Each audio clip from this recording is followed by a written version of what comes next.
Hey guys, what's going on? It's your boy RJ Game News USA here, and I'm bringing you some news today. We got three news stories.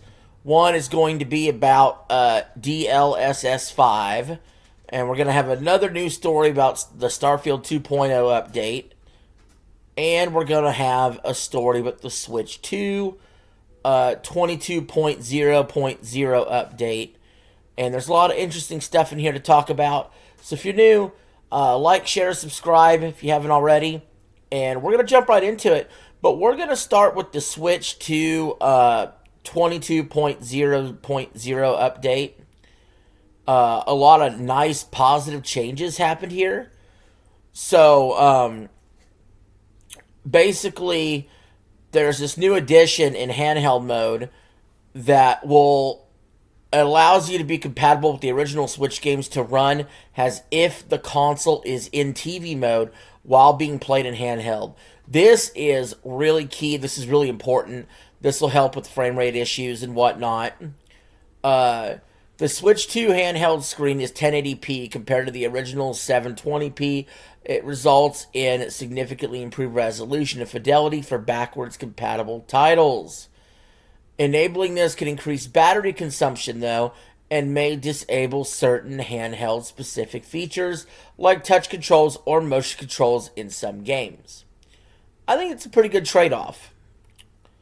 But there's also some more key updates here to that update. There's a friend list notes.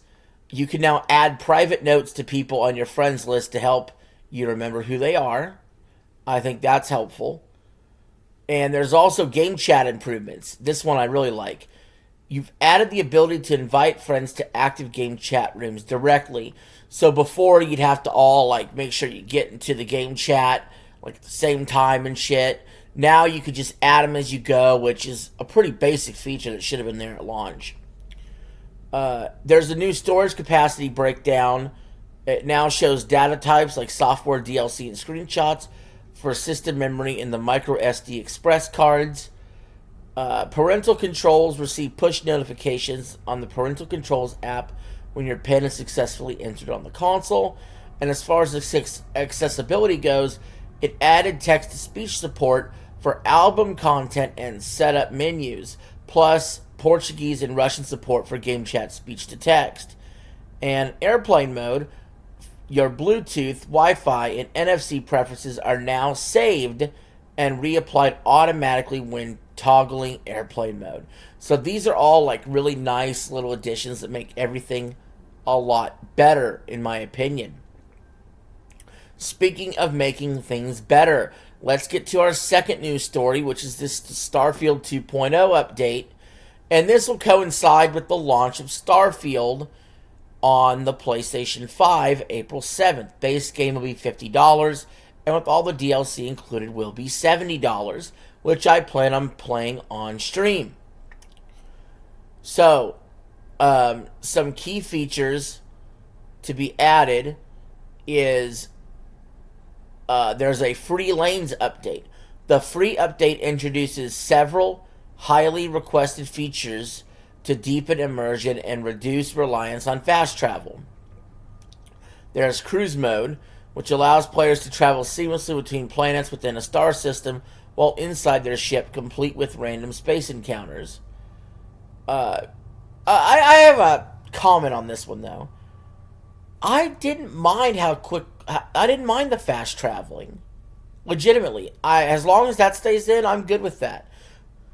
To me, Starfield was a 10 out of 10 game. It was my personal choice of Game of the Year in 2023. So, I didn't have any complaints to begin with. But let's keep going over these updates. I don't think it's bad to have options, But another one is new land vehicle, the Moon Jumper, joins the game as a new option for ground exploration. Yes, this is going to be nice. This is actually a nice addition. I've seen what this looks like and what you do in it. Todd Howard had a 20-minute presentation, and he showed off some of this stuff, and the Moon Jumper looks really fun. There's also an X-Tech resource, a new high-tier resource for deep customization of weapons, gear, and ships, including the ability to re-roll legendary effects. I think that's a good quality of life improvement.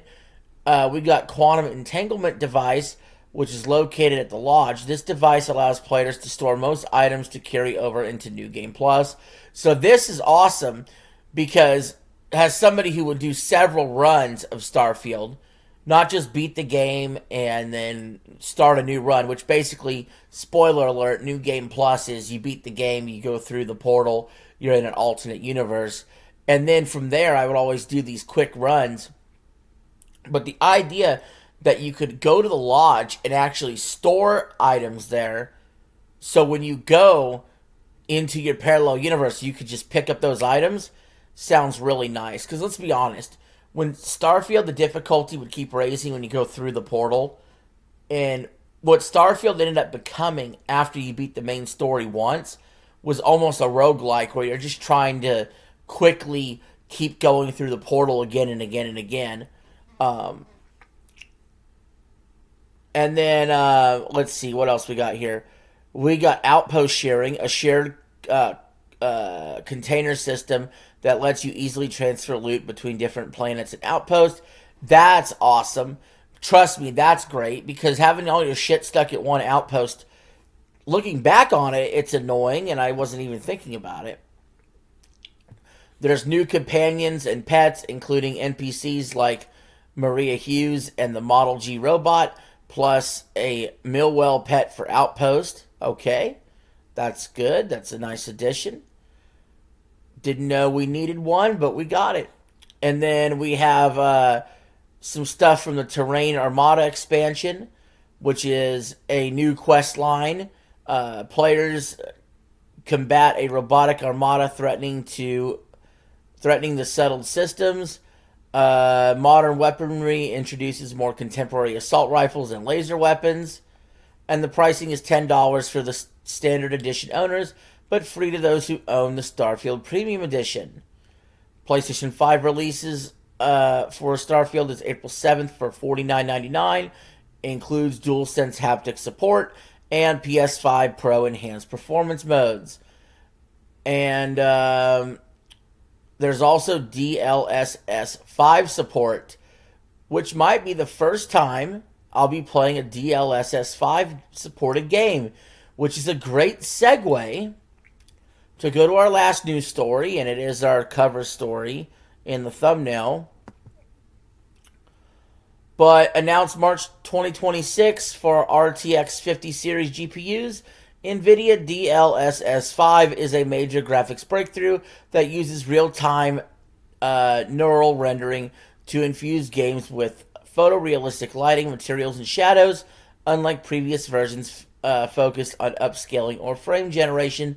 DLSS 5 employs AI to actively reimagine scenes for cinematic visual fidelity, arriving fall 2026. But here's what's interesting about that. A lot of people hate this.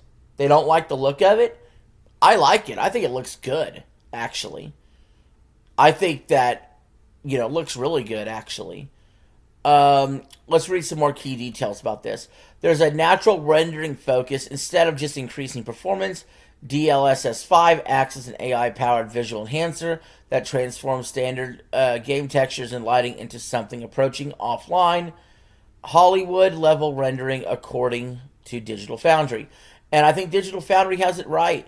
In fact, I've seen some images, especially, to me, it makes women look, actually makes everybody look more attractive. Like, it makes, I imagine it makes the males look better. It definitely, to my eye, makes the females look better in games. So I like it. I don't know. I like it. Controversial visual changes. The technology has garnered mixed reactions, with some praising the realistic improvements, while others describe the look as sometimes overly glossy or uncanny, as shown in this Reddit post reported by Tom Hardware and PC Gamer.